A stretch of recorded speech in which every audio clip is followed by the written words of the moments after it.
So Jeffrey Lurie's son, Julian Lurie, has an official position with the Philadelphia Eagles. What could this mean for the future?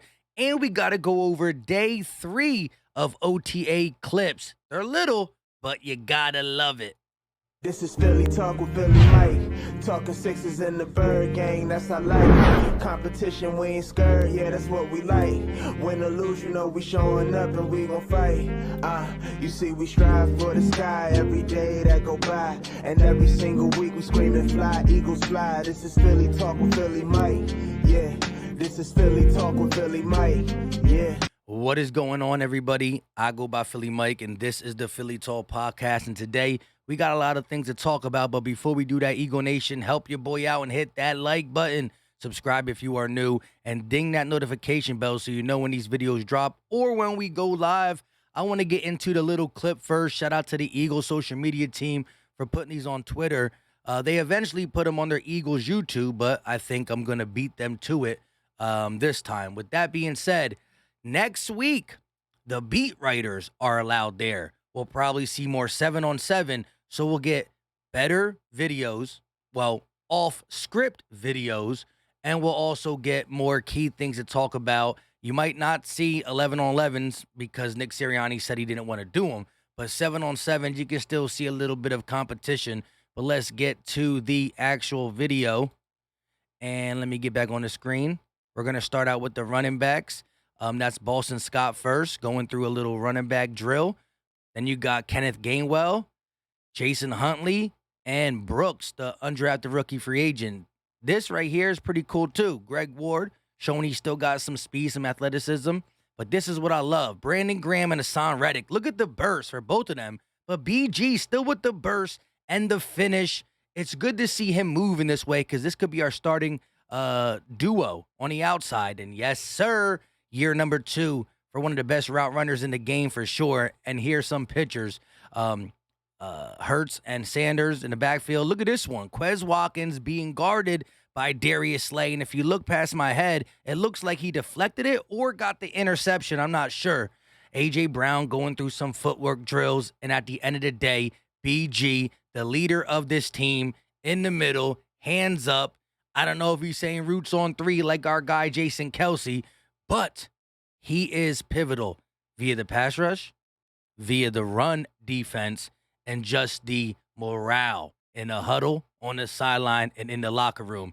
I'm ready to see a big year from him, and a lot of people are sleeping on him because he's too old. Stop it. He's not too old. So they're the little clips from the social media, and again, Monday, Tuesday, Wednesday of next week, we will see guys like Jeff Mosher, Zach Berman, all the beat writers, right? Even Elliott Shore-Parks. I know a lot of people don't like him. You'll see the Jeff McClains. And so they can tweet about what's going on, take pictures. And so we can still see the Eagle clips where they make it all nice with a nice beat behind it. I minus the beat so I can talk over it. But we can see some raw footage. Maybe a interception or 2 from Jalen Hurts. Is that the defense being good, or is that Jalen Hurts struggling? Or some slicing and dicing. Is that the defense being bad, or is that Jalen Hurts getting it done with his pieces? Again, 7-on-7 favors the offense. And I don't know if Darius Slay intercept that, but could have been a pass deflection. But Slay coming off a Pro Bowl year, I don't know. It's good to see just competition. Like everybody says, the Eagles had a great offseason. We see Packer video makers talking about the Eagles. Tom Grassi's one of the biggest Packers. He got like 100K, and he's big on the Eagles.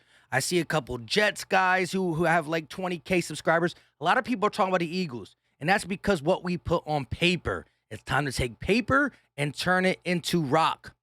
Made a little rock, paper, scissors joke for Nick Sirianni. But we got to put it all together on the field, and it starts with JG, Nick Sirianni, Jalen Hurts, and the crew.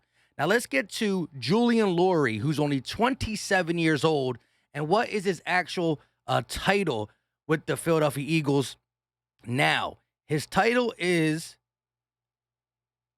Business and Football Operation Strategy. That is his title. Like now he has an actual title, and it's showcasing an involvement of the football and business aspects of the franchise. So Jeff Lurie gives him a title. He lets them learn. He lets him learn about the business side of things, right? We remember Jeff Lurie was an influence on the J.J. Arcega-Whiteside pick. So one thing he got to learn, whether he takes over or not, is to let the football guys do the football work. You just keep cashing the checks, right? A great owner falls back, puts good GMs, good scouts, good people in the organization. And all I'm asking is two things. Him to really pay attention and learn. So when he's 40 years old, Jeff Lurie's older. He's only 27. If you get 10 more years, I don't know. But to really learn, to put people in the right decisions and right positions to make decisions. And last but not least, when it comes to writing a check, don't be stingy. We know there's a salary cap. We can't go over it. But Jeff Lurie has never been afraid to sign his checkbook. As long as Howie Roseman can make the numbers work inside the cap, Jeff Lurie has never been shy to write the check. There are some GMs out there that there are some owners out there that have a GM who can make the cap work. And they look at the owner like, can we pull the trigger? And he's like, nah. I want a guy who's ready to open a checkbook and fall back and let the football guys be the football guys. And although Howie Roseman wasn't a football guy, he's had a couple good drafts, whether that's leaning on the right scouts, paying attention in his own right. We got to discredit him for the Rager pick, but the J.J. Arcega-White pick looks like his dad's decision, and you just don't want that type of influence, right? Because a lot of owners are not football guys. Jerry Jones was a football guy because he played in college.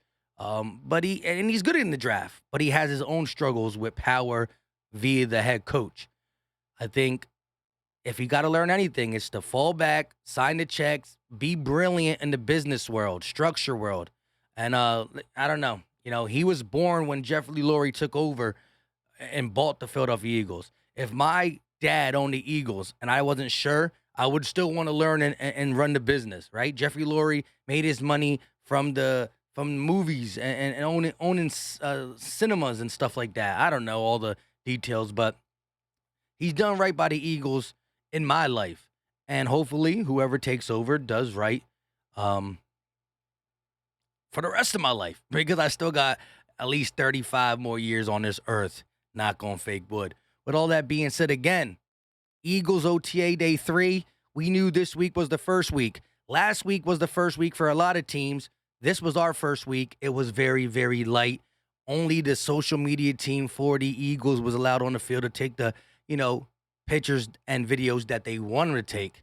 Next week, we'll see 7-on-7s maybe, some competition, some side drills, and it'll be recorded by the beat writers who are trying to capture the real, authentic thing. I'm ready for this season. A lot of things can go right, and hopefully not too many things go wrong. Nick Sirianni kept us healthy last year. I'm going to sit back and listen to him. With all that being said, leave your thoughts in the comment section. Eagle Nation, I love hearing from you 100%. Make sure if you haven't done it, you do a couple things. Hit that like button. It's greatly appreciated. Subscribe if you're new so you can know when these videos drop, and that bell helps you know. I appreciate y'all. And I will be streaming the Warriors and Celtics game tonight. It's late, but NBA Finals are NBA Finals. Come through. Even if you're not a fan of them teams, chill, watch basketball, and talk trash. We out. Peace.